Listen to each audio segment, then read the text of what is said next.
Hi, welcome to session one of the third topic of the semester titled Texas in the Mexican Nation from 1821 to 1836. So, this is going to be the third topic of the semester. That is the last topic of the first era or the first part of the semester that we've been dealing with, which looks at Texas history in the ancient world, or since the ancient world, inhabited by the Native American peoples of the continent. And we looked at the peoples of Texas. That was the first topic that we looked at. We also looked at the Spanish colonization of Texas as well, and we took a glance at the elements, the aspects of Spanish culture and society going back to Iberia that were transplanted into Texas by the Spaniards who arrived to the New World. We already covered that in the second topic very fully. Looking for gold, for spices, for trade routes, ended up discovering America, and of course they're going to establish a series of colonies. Texas was a province of New Spain, and of course we looked at that quite extensively in the second topic, the development of the Spanish colonial society and culture, particularly in Texas. Now, in this topic, what we're going to be doing is looking at the Mexican background of Texas. So, just as we looked at the indigenous background of Texas and the Spanish background in the first and second topic, respectively, now we're moving into the Mexican period. That is to say, this is when the colony of New Spain, which Texas was part of, declared independence in 1810, and there's going to be a struggle, of course, a revolutionary war for independence, and this is going to lead to the final recognition of the independence of Mexico. This is the country that New Spain became once independent from Spain. Mexico, the new nation of Mexico, and of course we're going to look at in this topic particularly, again, those issues dealing with the process of independence, what were the causes, the reasons why independence was declared in 1810. We're going to see also within that framework Texas, in other words, what was really Texas like during this process, and why Texas, or the leadership of the Texas province, also decided to join the cause for independence. Of course, there's going to be that tie there, that connection. We're going to cover the Revolutionary War itself. It's not going to be an extensive presentation, but we have to cover just the revolution and how Texas also joined the revolution, the actual fighting, that is to say, the battles. We're not going to do an exhaustive presentation of military campaigns, but just the most important highlights, again, of the Revolutionary War. And then we're going to look now at the process by which Mexico becomes a nation. It adopts a constitution very similar to the United States. And we're going to look at the instability of the very first Mexican Republic very quickly. We're just going to summarize, what was so unstable about Mexico during this time, that Texas, being part of Mexico, is going to really remain aloof, very detached, again, from the politics of Mexico City, just because of how unstable, politics, was during this period of time. And so, this is going to perhaps explain why Texas, the province of Texas, will eventually later on, of course, declare independence from Mexico. But it's very useful. This analysis we're going to do in this topic is going to be very useful in really just identifying the kind of relationship that existed between Mexico City and Texas. And then we're going to look also at Texas culture and society during the Mexican period. In other words, Mexican Texas. What was Texas like during this period? How people lived, which were the main towns, where were the cultural activities that were important to people. This is all, something we're gonna explore in this third topic of the semester. Now, let me share the outline so we can begin our presentation. All right, I see it's already posted there. And this is the title, Texas and the Mexican Nation from 1821 to 1836. We're going to look at the background again, the Mexican background of Texas. In this very brief period of time, it's about 15 years, worth of history, that Texas remained part of Mexico. And of course, the table of contents, again, there will be 3 parts to this topic. Part 1, as I mentioned, is going to explore the origins, the process of independence. Okay, so the causes of independence, and then the actual Revolutionary War. Okay, we're going to cover in part 1. In part 2, we're going to look at the ordeals of the new Mexican nation. In other words, how is the new Republic of Mexico like? In other words, what kind of political parties or forces were competing for the direction of Mexico, how that led to a lot of instability because of the factions, the political forces that were pulling the state apart. And we're going to also provide an assessment of the perception, if you will, of the province of Texas to those ordeals, all of this instability. Again, we're going to look at that in part 2.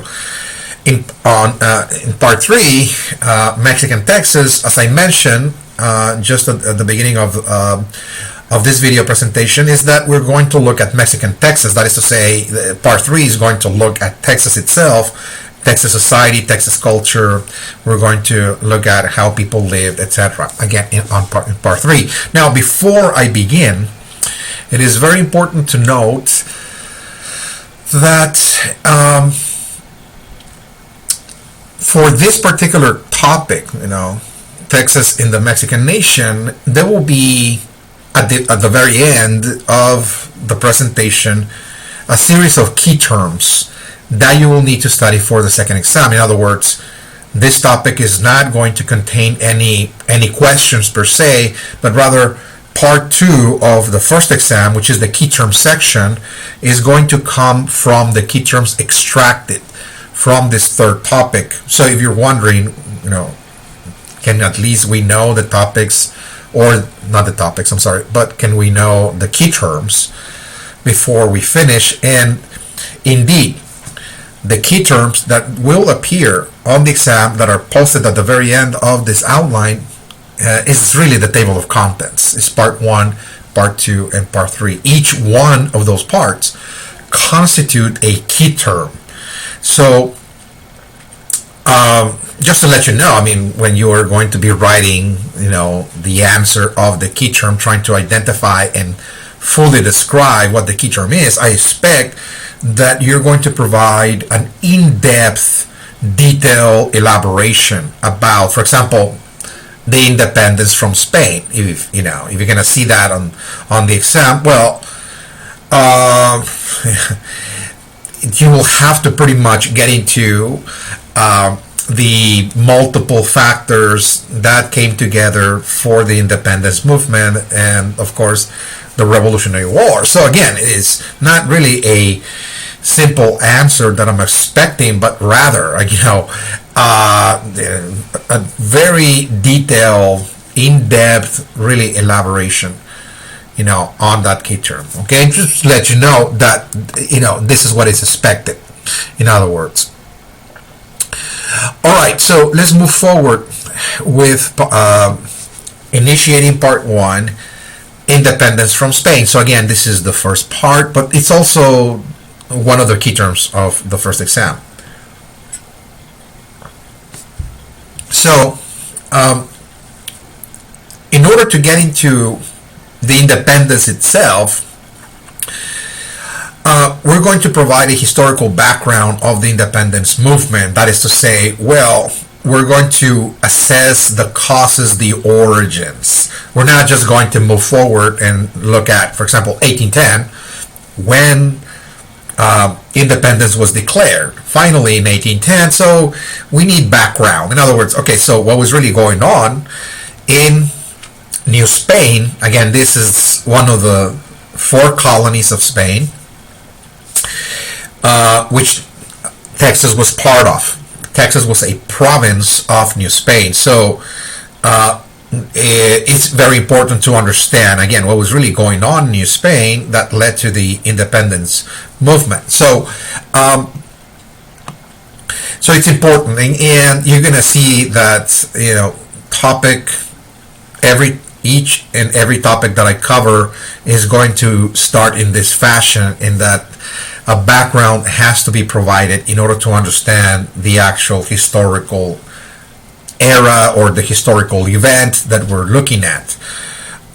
So we need background, in other words. Okay, so in this historical background, I will outline a series of factors that influenced the Declaration of Independence of 1810 by New Spain. Okay, and of course the Independence Revolution that came after that declaration. So again, there will be a series of factors. The independence movement was not based on a single cause. It's a multiplicity of reasons, but I'm just here pretty much summarizing the most important ones. So we start with number 1, and that is that one of the leading factors of the independence movement centered on the way that colonial society was structured. The kind of groups that the Spanish crown created and pretty much established in the colonies. In other words, how they organized people, how they created classes of people in which people that looked in a specific way were lumped together with people that looked like them to create a specific group, and so on, dividing people in that fashion, again, and relegating different responsibilities, different duties, or privileges, and so on, to each one of those. This is going to create a lot of tensions and frictions within the system itself. How groups are going to feel about them being divided in this fashion, and how they saw the groups on top of them, the groups that were above the social ladder, if you will, on top of the social ladder, how they view them, in other words. So this is going to create a lot of instability in the colony of New Spain. Of course, Texas was part of that. I will be making references constantly to this issue. Again, so what I'm trying to get at here is reason number 1 is that one of the reasons for the independence movement was that colonial society in New Spain was formed or was organized by the Spanish crown since the 15 and 1600s in a way that they're going to categorize people along racial identifications or racial descriptions, if you will. Okay? In other words, what the Spanish crown did, what the Spanish monarchy did, was to create a series of racial categories. In other words, create races. And then pretty much put people that looked similar or share similar characteristics, physical characteristics, to put them again in that race, that is to say. And it's not just that several races were created, but at the same time that certain races were considered to be superior, others less superior, and of course, as you go down the hierarchy or the pyramid that was created in New Spain, in which people were divided along race, and then of course some races were grouped from top to bottom, again from superior to less superior to being subordinated and so on. That structure, that social structure itself, this racial hierarchy, okay, was so unstable that this is going to lead to a lot of frictions, and some of the groups that felt left out or that were resentful of the fact that the groups on top were more privileged, had more say in the colonies and so on. So that is going to create, of course, a rupture again within the colonies, and of course a declaration of independence from Spain, because Spain wanted to keep society pretty much divided in this fashion. Okay, so reason number one, the formation of a racial hierarchy in Spanish America, something that took a lot of time to form and maintain. Again, from the 1500s to the 1700s, the Spaniards were trying to organize people in Spain in this fashion. Okay, so this is very, very important because up to this time, let us say the 1500s, and again, this is a very important century because this is the century when the Spaniards were arriving in great numbers after Christopher Columbus made the discovery in 1492. It is not until the 1500s that the Spaniards, who sponsored Columbus, by the way, are going to arrive with their big ships. You know, they have a very large fleet, by the way, and they're going to arrive at great numbers to the American continent and explore it, you know, and colonize it and so on. But up to this time, the concept of race was not yet present in the consciousness of humanity. In other words, people did not think of themselves as belonging to a specific race, you know, up to the 1500s. It just, when you look at world history all over the planet, people do not have that concept yet in their awareness, you know, like there's races and so on. It's not like that. Now, of course, people believe they belong to a specific group of people. People believe that they were part of a family or a clan, for example, or a tribe. You know, in Europe, it was very common for people to see themselves as members of, let's say, their faith. Like, okay, look, I'm a Christian, I'm a Catholic, for example, and all Catholics are my community, okay? All people that are Catholic are my community, and so on. Or you might think that you're a member of a specific cultural group, you know, because you share language and customs, traditions with a group of people, and you think that, oh, this is my community because we share a common culture. But, you know, the idea of race, that, you know, I belong to this race, or those people that look different from me might be different races and so on. Well, not quite, okay? It was not like that, okay? This is going to emerge in the Americas, you know, the concept of race, the concept of race, which is really an artificial concept, you know, because there's only one race, and that is the human race. Okay, we're subdivided in, if you will, among groups that have specific physical traits or characteristics, but those are actually superficial. You know, the differences in our skin color, hair, color of our eyes, and so on, bone structure, and the like, those differences are very, very superficial, okay? Because we all share, okay, the what is called the human genome, you know, meaning that we're all part of the human species. We're all humans, in other words. So, you know, if you think of a race, well, it's the human race. But in the 1500s, what was really going on is that the Spanish were moving into the Americas, you know, after Columbus, and they're now, as they're exploring the continent, of course, learning that there are groups of people, the indigenous populations, for example, of the New World, that were very different from them. Okay?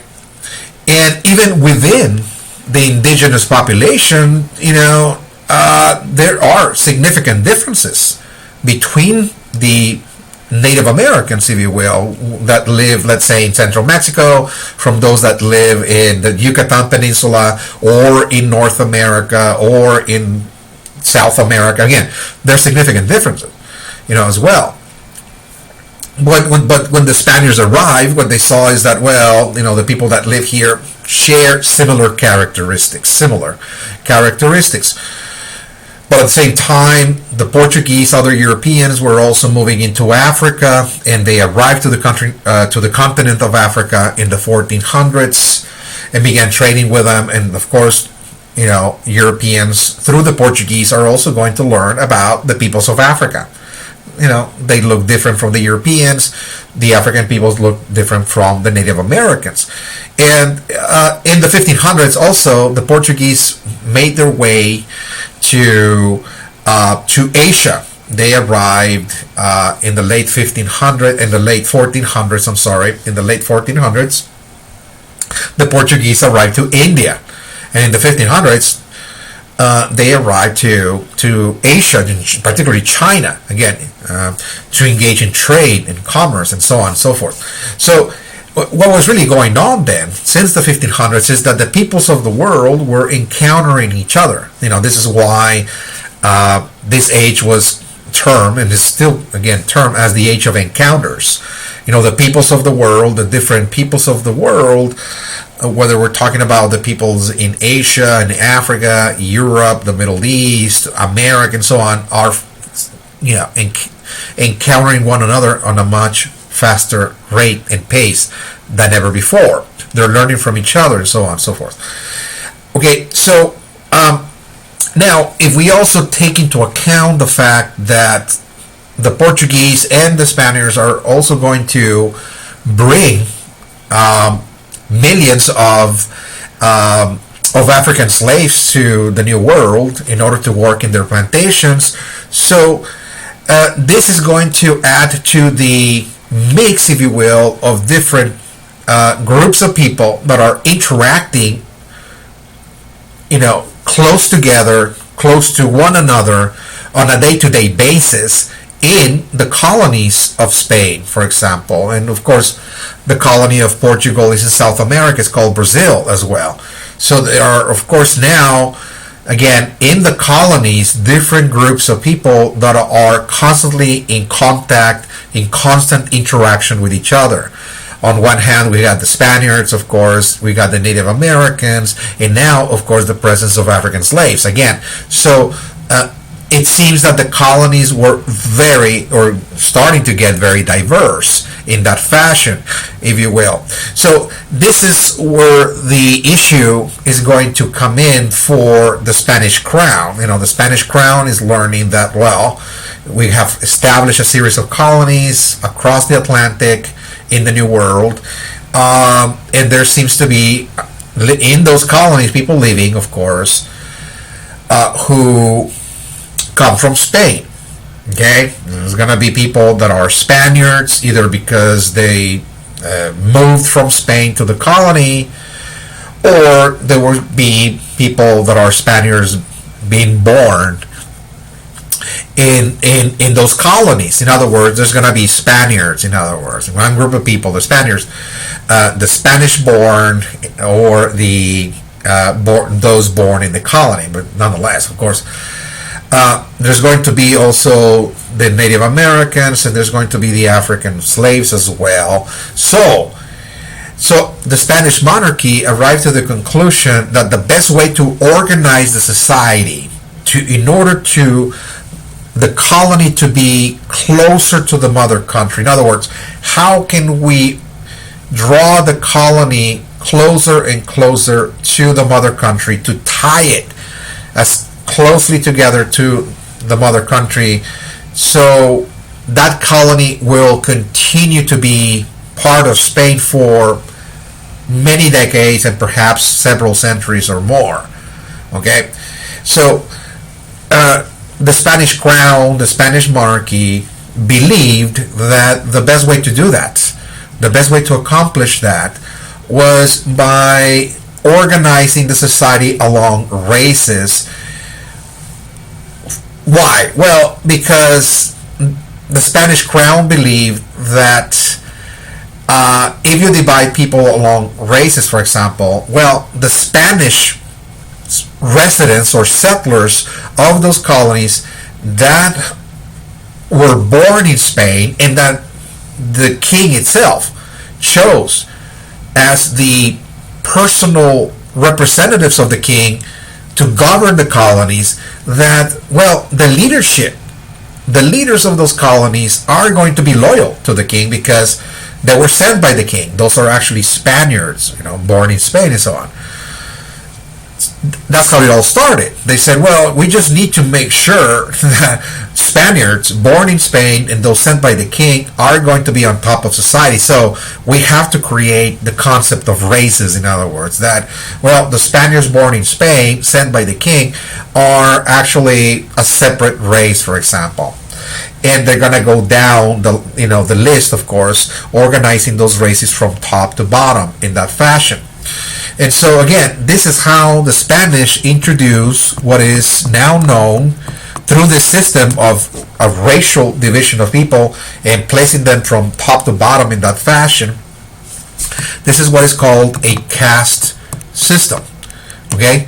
A caste system in the Americas. The Spanish are introducing the concept of caste, if you will. Okay? So, what is a caste? Well, the term caste simply means lineage, that you belong to a certain family line that connects you, in this case, what the Spanish are saying, that connects you to a specific race of people. That's a caste. Again, a caste is really a lineage. It's a family line. That's what a lineage is. It's a family line that you can trace your ancestry going back to a specific race of people.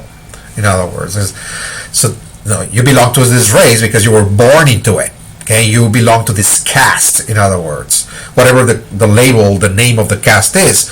So during the colonial period, in the colony of New Spain, people were lumped into a racial category, by the Spanish colonial authorities, of course.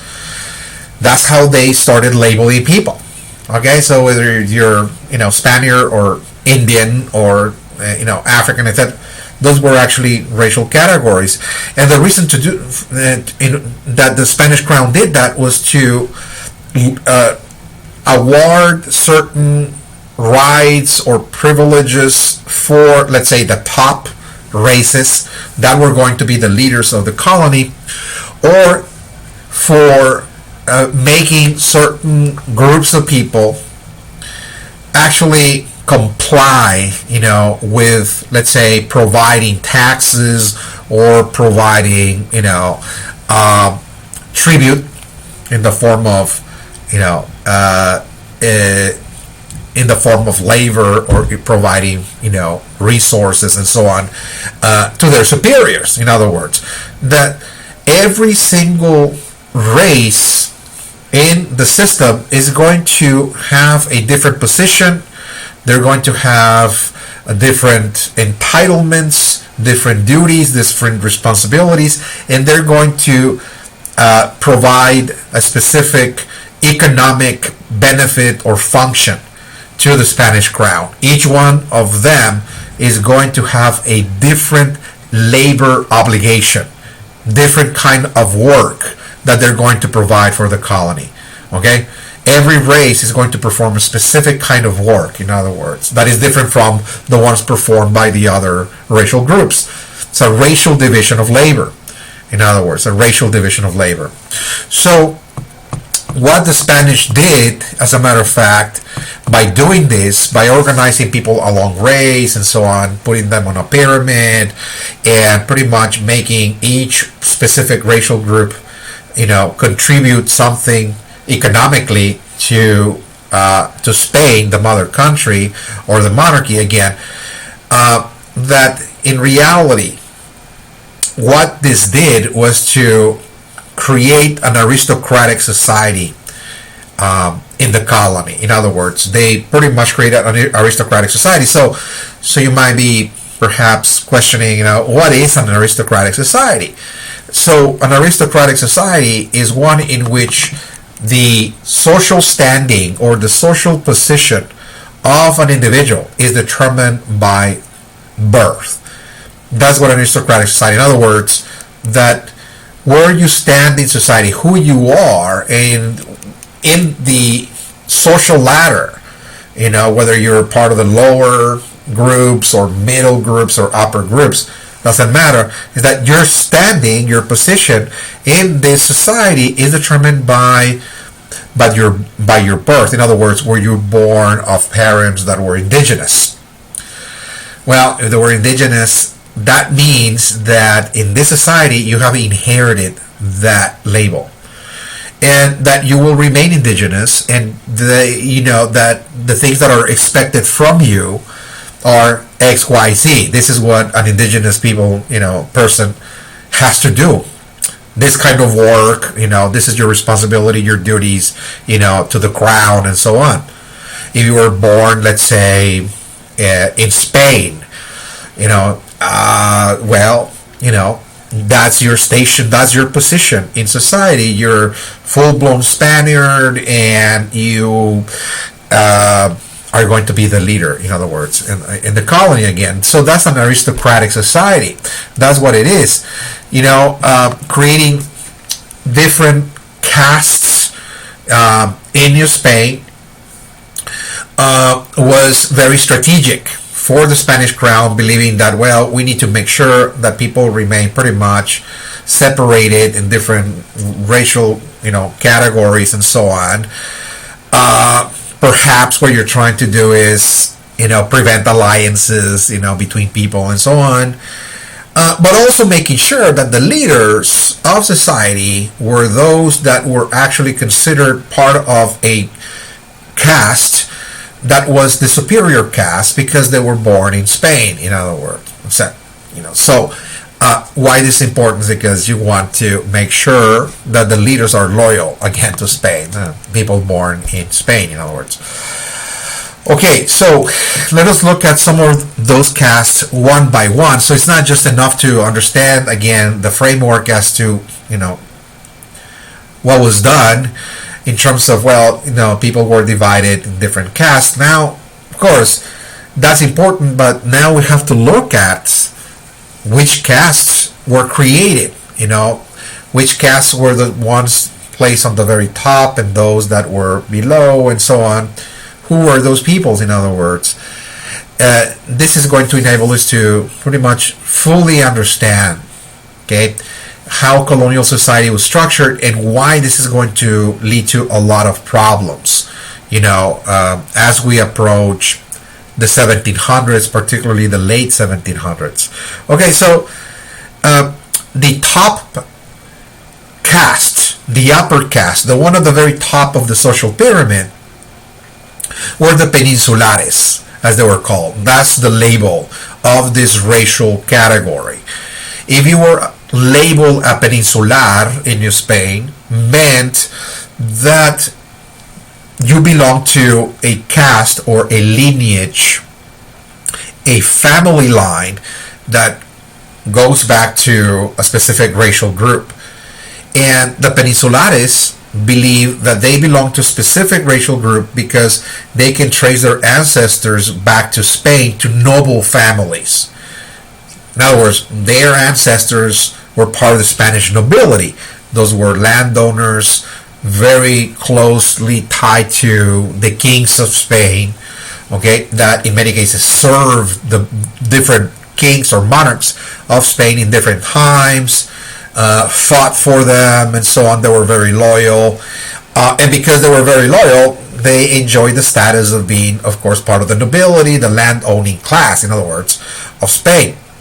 So they're very close, In many cases, they have family connections to the monarchy and so on. So again, nobility, that is to say, a peninsular was not just somebody born in Spain, but it had to come from a noble background, noble lineage. They're called the peninsulares, born in the Iberian Peninsula of noble lineages, and of course they have a lot of certificates and so on that depicts their family tree going back to those very, noble families in the distant past. Now, the Spanish monarch, what the Spanish monarchy did in the 1500s, starting around this time onwards, is that it created this caste because it needed it. In other words, look, I need to create this kind of category of people called peninsulares in the New World, because they're going to tell people that, look, we are here to be the leaders of the colony. They were appointed, personally appointed by the King of Spain to go to the New World in order to perform a specific political or religious administrative function. Okay? So the top political and administrative functions of the colony, in other words, the top leadership, in other words, who's going to be the viceroy, for example. Okay? The viceroy is like the vice king, the representative of the king, who are going to be the governors of the different provinces of the colony. And because that's a top position, by the way, being a governor is really a high level position, within the colonial administration, just like the viceroy. And also the highest church administrators, okay, like the bishops and archbishops and so on of New Spain. All of those posts were filled by peninsulares. Those were actually people that received a personal appointment by the monarch, a personal friend, again, somebody who's very close to the monarch, who's a noble, that the monarch really trusts. Like, I really trust this individual because I trust the family, we're close together. Well, that individual is going to have a job, in other words, in the colony of Spain. I'm here by appointing this individual to go to Spain and be the governor, let's say, of the province of Nuevo León or the province of Texas, and so on. So those were personal appointments, in other words. Okay? And the idea is that by doing that, that the leaders are always going to be faithful, loyal, committed to the mother country. Okay? The prospect of independence is not going to be that great as long as the leaders themselves are Spaniards close to the king, because they're not going to betray the monarch and their friends, their personal friends, and so on. And they're going to carry out whatever policies, whatever decisions the monarch enacted. They're going to personally execute, if you will, the orders of the king in the New World. Okay? Because they're loyal to the king. That was the idea. Now, the bulk of the peninsulares, not all of them, but the bulk of the peninsulares remain around Mexico City and within Mexico City, but also in the surrounding areas of Mexico City. This is where we find the largest urban centers, the large towns, for example. Again, the large cities are in central Mexico, whether we're talking about the capital itself, which is Mexico City, but also around the surrounding areas. This is the center of political and economic power, when it comes to New Spain, that is to say. The center of wealth, the center of decision making. This is the capital itself, again, of the colony. So since political and economic power is concentrated there, therefore, we're going to see the presence of the peninsulares here, more so than in all the other regions. Of course, peninsulares will be across New Spain because ultimately those are going to be the governors as well, again. But a great many, again, are the elites of Mexico City and the large urban centers. Okay? So those are the peninsulares. This is the first caste. This is the upper caste, by the way, that the top one that was created for that purpose, to create loyalty, if you will. Okay? Now, the reason why the Spanish crown is going to create a separate caste or race of peoples in New Spain, even though they were Spaniards, full-blown Spaniards born from Spanish parents, who in many cases the parents were actually peninsulares of noble lineages. But if you just happen to be born in America, if you're born in Mexico, for example, or any of the provinces of New Spain, you were now labeled as a criollo. In English, this translates as Creole, Creole. Creoles, for example, in the Spanish colonies were, quite different from, let's say, the Creoles in the French colonies, let's say, of Louisiana. When the French colonized Louisiana, created New Orleans, there were also a group of people known as the Creoles in Louisiana. But again, French Creoles are actually individuals who were born from French and from African, backgrounds. Okay, that's a Creole. But here in Spanish America, a criollo or a Creole is simply a Spaniard, full-blown 100% Spaniard that was born in America. Okay, so Spaniards born in America. Now, why is it that those Spaniards were not granted political and economic power in a way that the Peninsulares enjoy? The Peninsulares enjoy the top leadership positions, again, of the colony. Okay, so why is it that the Spanish monarchy created a separate category of people known as the criollos, even though they're totally Spanish? Why is it that this group of people was created as a category and excluded from accessing political power? Well, because what the Spanish background, with the Spanish monarchy, during those times, came to believe was that criollos, meaning Spaniards born in America, were not going to be that loyal to the mother country. Okay, that if they were to be allowed to be the governors or the bishops and archbishops of the church and so on, or the vice kings, and that the criollos were going to declare independence. In other words, the criollos will, over time, simply think that it is in their best interest to remove themselves from any responsibilities with the monarchy in Spain and with Spain in general. Because they were not born in Spain, they don't know Spain. They were born in America, so if anything, Spaniards born in America are going to feel more attached, more inclined with their local interest, with their locality. They're going to see for themselves. They're going to see for the benefit of their interest, okay, in the new world. So again, so they have to be excluded, from accessing the upper, if you will, political posts of the colony. Okay. However, the criollos, being second in place in the social pyramid, really did enjoy a lot of privileges nonetheless. Okay, those were the elites of the different provinces of New Spain. Okay, the Peninsulares are the elites in Mexico, in Central Mexico. Okay, so when we think about Central Mexico, those were actually the elites. There were actually Peninsulares.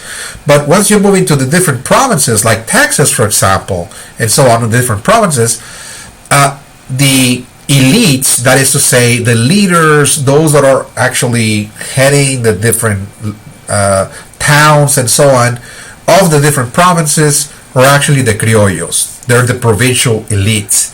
Okay, they're the elites of the provinces. That is to say, a great many enjoy affluence. They're entrepreneurs in many cases. They're wealthy merchants, for example. They engage in commerce. A great many of them are hacendados. They own a hacienda. A hacienda, again, is like perhaps the most important enterprise of New Spain, in which everything that is demanded and needed for the colonists is produced there. We talked about that, of course, in the second topic. So again, there's a lot of hacendados that are criollos. They own haciendas, ranches, they own cattle ranches as well. The largest cattle ranchers, are owned by the criollos, like in Texas, for example. The largest ranches, the most wealthy families there are criollos. Again, in Texas, some of them actually own plantations. Again, they're plantation owners. In central Mexico or in south Mexico, we're going to see the presence of plantations. Mining. Some criollos also own mines to extract silver, for example, the silver mines. And politically speaking, the criollos are actually the ones that are ruling the small towns across New Spain. Okay, they are the ones that are in charge of the city councils, for example, the mayors and so on. Okay, all the local offices are in the hands of the criollos in the little towns, in the provinces, and also the members of the lower clergy, like the priests, for example. A great many criollos just went into the church, and many of them became priests or friars or monks and so on, missionaries and the like. Those were a great many of them, again, were criollos. Okay, as I mentioned, the main issue with the criollos is that they lacked access to higher political office. They're excluded from being governors, for example. They're excluded from being, bishops or archbishops as well within the church. Those kinds of positions, which are the top leadership positions, again, are reserved for the Peninsulares. So again, this is going to create resentment, of course, between the Peninsulares and the criollos. A great many criollos felt that they were discriminated against, in other words, because they simply happened to be born in America. They resented the fact that Spaniards born in Spain were actually making the most important decisions for everybody. Anyway, when it came to taxes, for example, the criollos also felt that they were paying most of the taxes of the colony to the Peninsulares and to the Spanish crown. So again, this is going to create a lot of resentment among the criollos. Now, there's going to be other categories of what you call races that the Spaniards created during this time that dealt with, of course, the other groupings that we just discussed earlier. For example, the indigenous population. The indigenous population, of course, of New Spain was very diverse.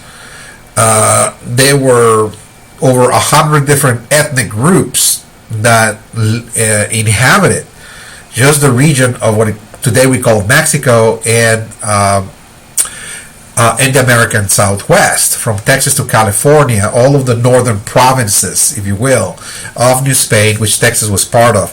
And there were other ethnic groups as well, over 100, ethnic groups, each with their own culture, language, traditions, and the like. So again, it was very diverse, but nonetheless, the Spaniards lumped all of the indigenous peoples into a single category. Okay, they were called Indios, otherwise in English, Indians. Again, this is an artificial construct because there's no perhaps scientific basis for simply thinking that, or claiming again, that all indigenous people descend from the same family line, from the same lineage, if you will. Again, it's a multiplicity of different lineages, of course. But nonetheless, again, this is something that the Spaniards did, and of course, it was considered to be the largest component of the population. In other words, the bulk of colonial society, the bulk of the population were indigenous peoples. by the way. They comprise the majority, the grand majority, I should say. Okay? When you compare, for example, the criollos, this is just, again, a very tiny fraction of colonial society. Or the peninsulares is even tinier than the criollos, again.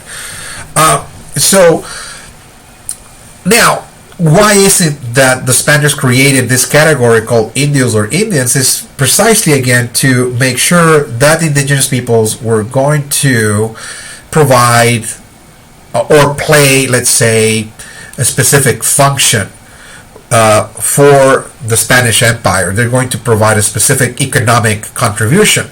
And so that economic contribution came in the form of what's called tribute. That is to say, if you were born an Indian, as they were called, or an Indio, well, your responsibility in the colony is to pay tribute to the people above you, which is all of the criollos and the peninsulares, okay? So the members of the church, from top to bottom in the hierarchy of the church, or the criollos, those Spaniards born in America who are the merchants or the city council officials and so on, hacendados, cattle ranchers and the like, or the peninsulares at the very top, that you have to, you have the responsibility to sustain them. In other words, you have to feed that sector of society, the criollos and the peninsulares. You have to provide tribute in the form of food products, but also in the form of labor as well. In other words, if a member of the church or a member of the city council, doesn't matter, needs you to work in his own personal property, growing food or doing some other activity, that you have to provide that labor. In other words, you have to provide that service, a labor service, if you will, to the members of society, particularly the ones on top of you, by the way. That is the responsibility, paying tribute in the form of labor and also food products as well. Okay, so this is very important because as we're going to be moving towards independence, of course, if there was another group of people that was resentful, at their experience in this colony, of course, were the indigenous population. They had to provide both, labor services and also food products, again, to the criollos and peninsulares. Of course, they wanted to free themselves from those responsibilities. They didn't want to be burdened, in other words, by those obligations. And of course, they're going to be very instrumental in joining the cause of independence.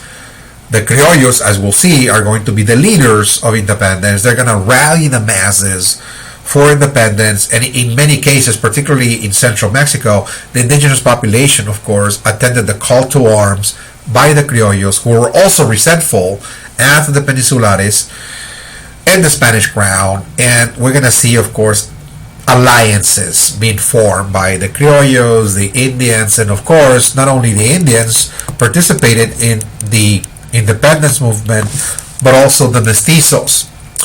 This is another caste that was created by the Spanish crown around the 1600s. They came up with another racial category they called mestizo. The mestizos were actually those individuals in the colony that share mixed ancestry, that they came from Spanish parents and indigenous parents. In other words, it's a person of mixed Spanish and Indian ancestry, that is to say. And by the 1700s, the mestizos constituted the second largest group after the indigenous population. So the largest, again, group in the colonies were the indigenous peoples, but second to them by the 1700s are going to be the mestizos, those that share, again, Spanish and Indian ancestors, that is to say. Okay, so the significance of this is that the mestizos learned rather quickly that, well, since I'm considered a mestizo because I have both Spanish and Indian ancestors. Well, what they learn is that, well, just by looking at the hierarchy, I see that those that are Spanish, either born in Spain or born here, seems to be doing really well. They have a lot of privileges, they have access to resources, to land, and so on, to political power. And so what the mestizos learned is that if you wanted to get ahead in life, if you wanted to move upward, then, well, you needed to stress your Spanish ancestry more so than your indigenous ancestry in order to be taken into account. In other words, if you want to be given land or maybe access to political power in the city council of your town and so on, well, you needed to let people know, emphasize that you were Spanish. Okay?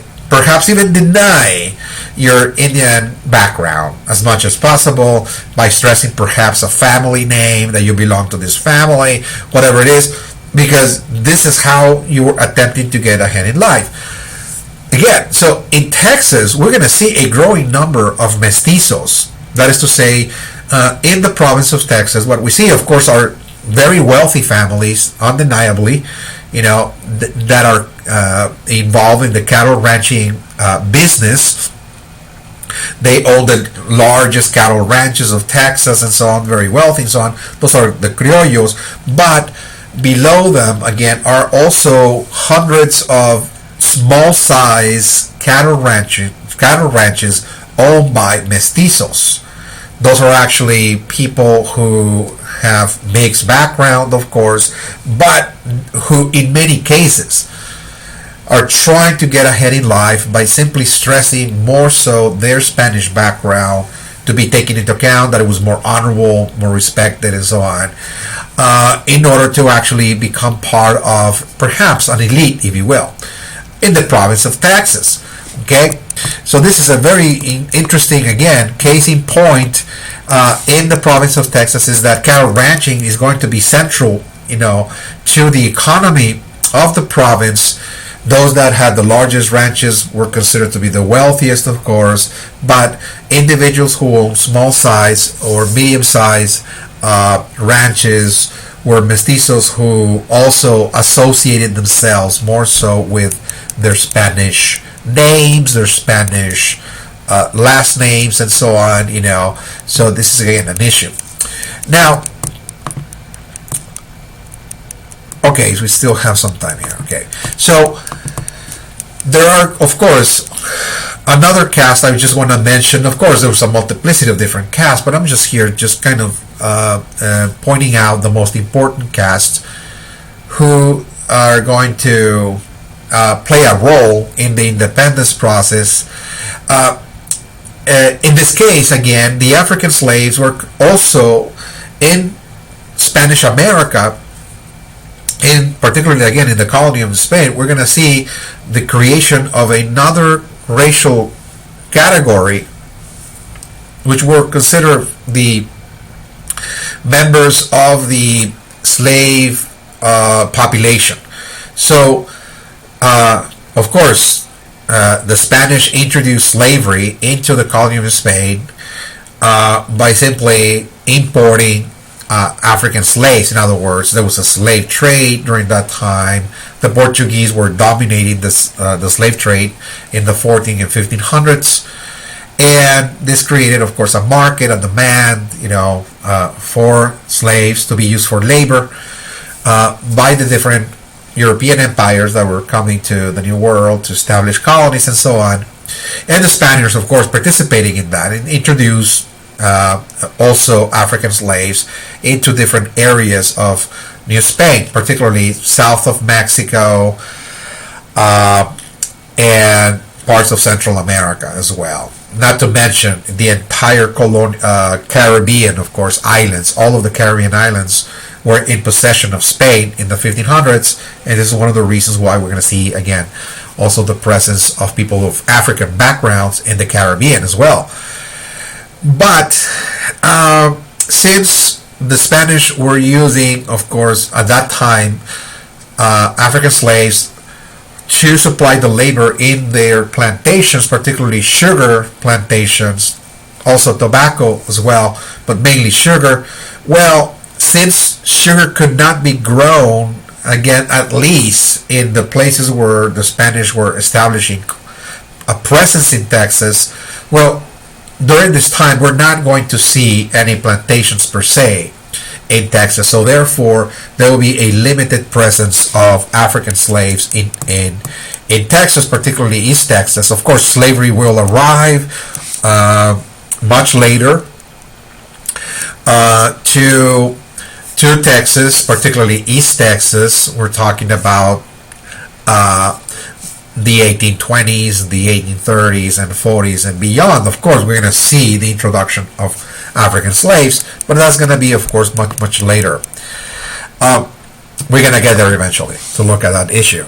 All right, so that's part number one. Part number one has to do with the organization of colonial society along races, if you will, that were artificially constructed, and the fact that each race was given a specific place in a social hierarchy or social pyramid, that in itself created the conditions for the independence movement, because this created a lot of resentment between the different groups that were stacked one upon the other, and of course those below the pyramid were resentful at those at the top, and of course this is going to create the conditions for independence. We're going to get there eventually. Now, the second reason why we're going to see the independence process beginning in 1810 had to do with the criollos becoming more and more dominant in the economic affairs of the colony of New Spain, to the point that by the 1700s, the entire colonial economy, we're talking about the economy now, was in the hands of the criollos. Again, this is the caste of people who are Spaniards born in America. They don't have the top political positions, they don't have that kind of power, but they have economic power, and it's growing. And it's growing in very significant ways due to the fact that since 1650, we're going to see a population boom in the colony of New Spain. Okay? There's going to be a demographic growth, a population boom or demographic growth that was very, very significant and very sharp. Consider, for example, that there were in 1650 1.5 million settlers or colonists in the colony of Spain, and by 1790 there were already 5 million. By 1810 there were 6 million. Okay, so there's a sharp increase from 1650, let us just say, to 1790. A very, very sharp increase. More and more people, more and more colonists, and we're going to see the towns growing, the cities are growing, because again we see a population explosion, if you will. So what this meant was that as the colonies were growing in population, more and more people are going to now demand products. In other words, the colonists needed certain products for their daily life and for their daily activities.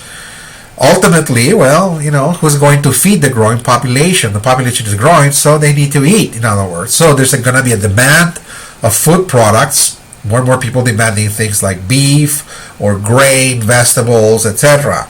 They have to be fed.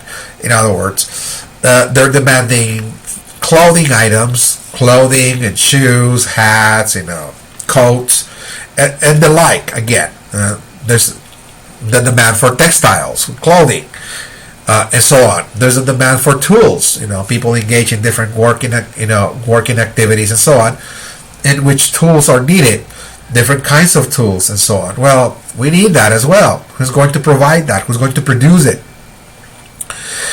So the criollos, having, of course, certain privileges, such as access to land, for example, they, in many cases, have access to finance, loans, and so on.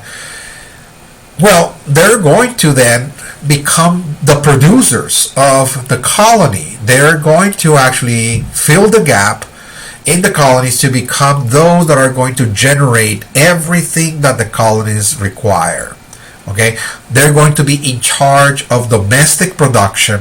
So everything that is being produced and generated in a colony are produced by the criollos. There's no doubt about that. Okay, so they're going to be dominating the domestic economy, and this led to, again, a growing class among the criollos of merchants, entrepreneurs, and investors. Okay, by the 1700s, they're pretty much the forerunners of capitalism.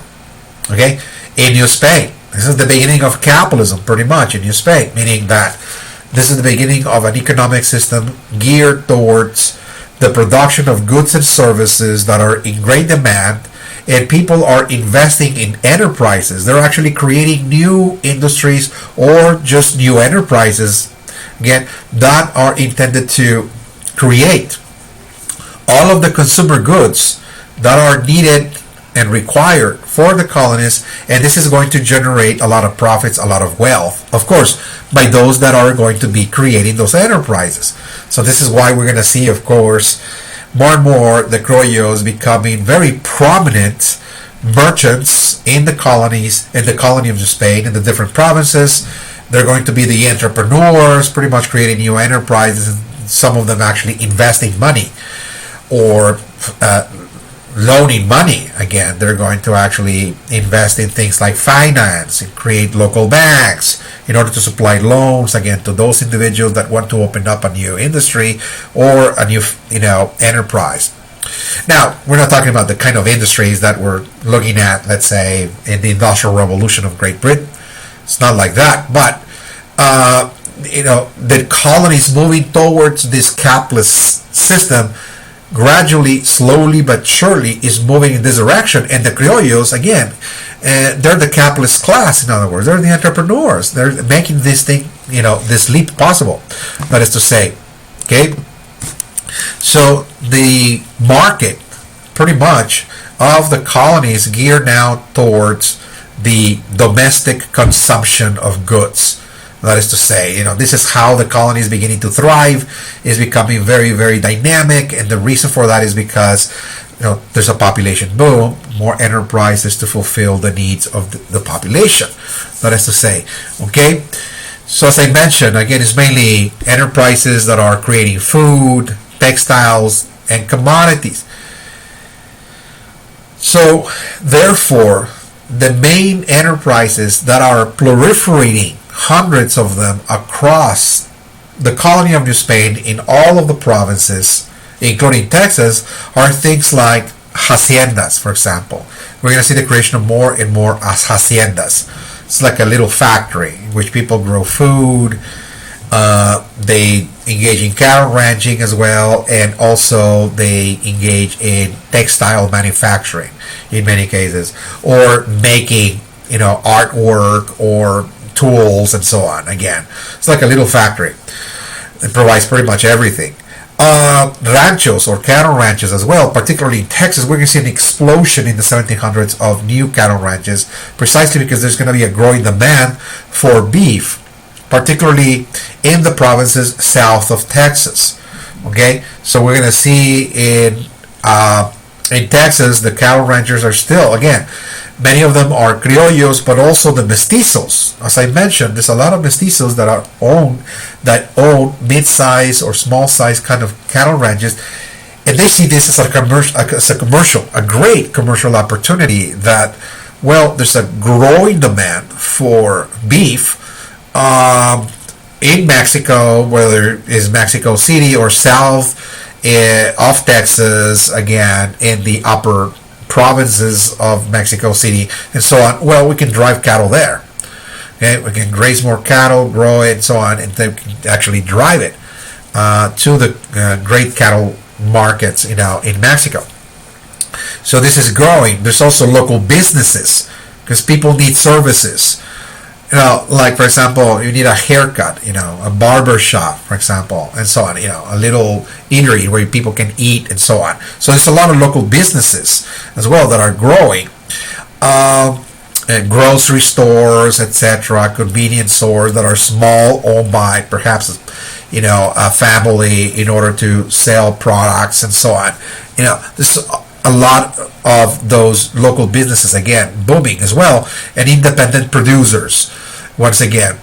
So what we see is that now, as the population is growing, the economy was expanding, it was growing, and the criollos were pretty much dominating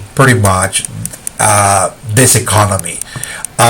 They're going to be the producers of the colony of New Spain, and economically their wealth is increasing. Something, of course, that the monarchy is going to pay attention to. Is that the colony is doing really well, it's expanding the economy, and more taxes can be extracted, of course. This is what, the monarchy contemplated during this time, that there was a great opportunity to extract more and more wealth out of the colony, just because the criollos were doing rather well. And perhaps that colony could indeed send even more products to the mother country because they're producing more. So again, this is how, as we'll see, the monarchy is going to be pretty much thinking about the colony as we move into the 1700s. Now, the third leading cause of independence was that the mestizos were also pretty much becoming very, very influential in this new economy, in a way that they're not going to be as dominant or prominent, let's say, as the criollos. The criollos are really the wealthy merchants, the entrepreneurs, the investors, and the large hacendados, the large cattle ranches, of course, indeed. But there's also a growing number of people, and remember, this is a population boom, and a great number of people in the colony of Spain label themselves as mestizos, and the mestizos are also participating in this growing market economy in a way that their participation is now leading to the rise of the middle class. They are rising, in other words, in the social ladder, from being just simply a group of people thought of simply sharing a mix of Spanish and indigenous backgrounds and so on, now to the point that they're considered to be now also small scale kind of merchants as well. They're going to constitute the growing middle class in New Spain. The mestizos went into manufacturing, for example. They own a small shop where they're crafted iron tools or iron works, for example, or shoes. They had their own shops in their own home. They were very industrious, let us just say, and they're going to be selling their product in their locality, in their little town, and they're going to start making money, in other words. So they have their own shop, in other words. The manufacturers, some of them are actually retail merchants. That is to say, well, they open up a store and they sell the products that are produced in the haciendas, and they sell it at a higher price, or they sell the products that are created by artisans and other groups of people that are crafting also, let's say, artwork or clothing items, and they sell them there. They sell foodstuffs in their retail stores, the retail merchants, for example. There's also shopkeepers. They have a small shop, a small, let's say, just grocery store or convenience store, for example, or they grind coffee and sell coffee, for example, or bakers and so on. And it's also the rancheros. As I mentioned, it is really in Texas that we're going to see the mestizos becoming also very, very active, and they're going to become, the growing middle class of Texas, the rancheros. And so this is extremely important because the mestizos are also seeing themselves quite doing well in this economy, and they resent the fact that the Spanish monarchy is going to enact new taxes, for example, or a property tax on your business or your shop, etc., trying to restrict your commercial activities, for example. So the mestizos are also going to come into the mix and join the revolution, as we'll see.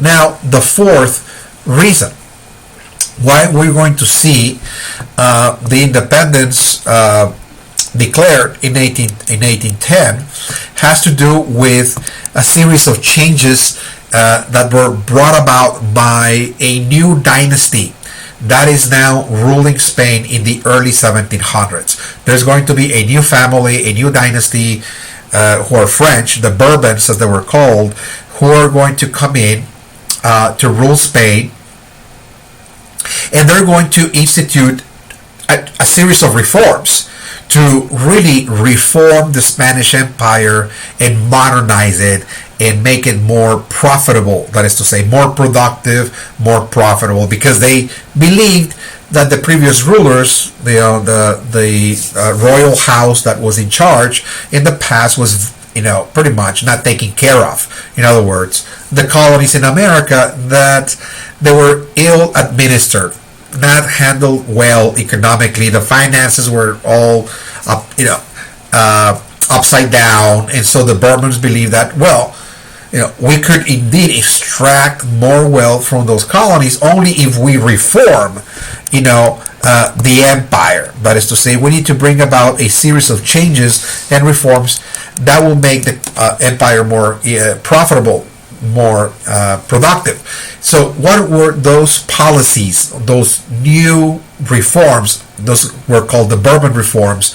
Those were new policies to reform the economy, in other words, of those colonies. For example, what the Bourbon said is that we need more enterprises, we need more haciendas that are going to produce product for Spain. It's fine that there's a lot of haciendas in Spain that are producing the products for the colonists, but there's a lot of land there that we can actually carve out and pretty much give it to a landowner, a hacienda, in order for that hacendado to grow something that Spain is going to commercialize in the world economy. So we need the colony to produce more, but for Spain, that is to say. So we need more haciendas in order to grow things like cotton, sugar, and of course livestock. Okay, the colony can actually not only feed its own colonies, but they can also feed the mother country and send more and more valuable resources like cotton, sugar, livestock, and the like that are greatly needed in Spain for their own intake, but also for exports as well. In other words, make it more productive.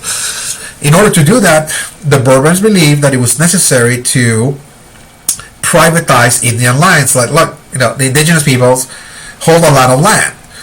So how are we going to create all of the haciendas that we need when this land, that the most fertile, the most productive, is in the hands of the indigenous peoples? Well, we need to pretty much seize those lands from the Indians. In other words, the Indians have a lot of land. Let's take away that land and actually give it to the new hacendados. And of course, this is going to upset relationships with the Native American population, with the so-called Indians. In other words, their lands are being taken away again by the Spanish crown. There's going to be, of course, new taxes. The Spanish crown introduced, the Bourbons, of course, a new tax is actually a sales tax. Okay? And that, there's a lot of consumption taking place in New Spain. Well, let's tax it. There's more production, there's more consumption. Well, one source of revenue that the colony can provide to the mother country is a sales tax. So every transaction, everything that is being sold in markets, in towns, in grocery stores, retail stores, and so on, let's just tax it again. And send those, of course, resources to you know, to the mother country. So again, those are the Bourbon reforms. Another Bourbon reform has to do with increasing exports to the mother country, as I mentioned. In other words, produce more for Spain, more cotton, more livestock, more food, etc. All of that, produce more, export more, and also we need to regulate this trade. In other words, we need to make sure that what is being produced is being shipped directly to the mother country. So trade has to be regulated, in other words, okay, as well. So in order to enforce, of course, all of those measures, whether it is creating more haciendas by privatizing Indian lands, that is to say, making Indian lands private property and giving it to certain individuals, making the colonies produce more, export more, introducing a sales tax, for example, regulating the trade. Well, in order to accomplish all of that, the Bourbons believed that it was essential to create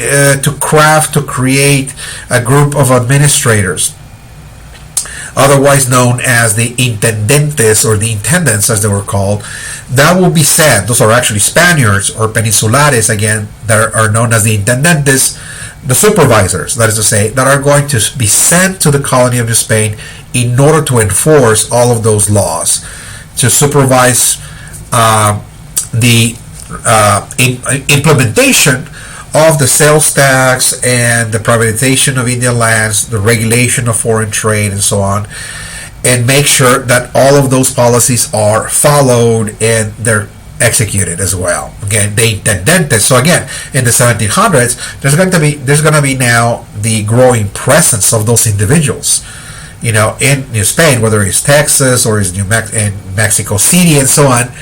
Again, that the criollos, the mestizos, and everybody else is just watching again how the peninsulares are arriving now to extract more out of them, to extract more taxes from the criollos, more taxes from the mestizos, and to make sure that their commercial activities are regulated, that there's no smuggling taking place, that everybody's paying taxes and the like. So again, this is going to breed a lot of resentment, and of course among the indigenous population as well. They're going to be very resentful of the fact that their lands are being taken away as well. Okay, so in all, again, this is going to be very, very influential in bringing certain groups of people together, like the criollos, the mestizos, and the indigenous peoples that are going to join forces at some time again, and pretty much think about the possibility of independence. In the province of Texas, the criollos and the mestizos, the leaders, in other words, of the province at the local level, in other words, in the little towns of Texas, such as, for example, Laredo, San Antonio, Goliad, Nacogdoches, for example, there the mestizos and the criollos are also joining forces because, again, the Bourbon reforms are increasing taxes on their revenues, on their properties, on their commercial estates, commercial activities, and this is affecting, of course, their private interest. Okay, so there's going to be an alliance, a union, if you will, between the criollos and the mestizos coming together and think that perhaps independence is going to be the best course of action. So I'm going to place a stop at this point because the next segment, of course, is going to require more and more elaboration. So we are right to the end of our class. It's about 1 hour and 23 minutes so far. So let us place a stop here, but when we come back, we're going to continue looking at this first part, the independence from Spain, looking now more closely at the resistance against Spanish rule, how the resistance begins, meaning how the criollos, how the mestizos, and eventually the indigenous peoples are going to unite forces, move towards independence, and we're going to look at the Revolutionary War, particularly from the perspective of Texas. Again, all of that will be seen in the second session when we come back. Thank you.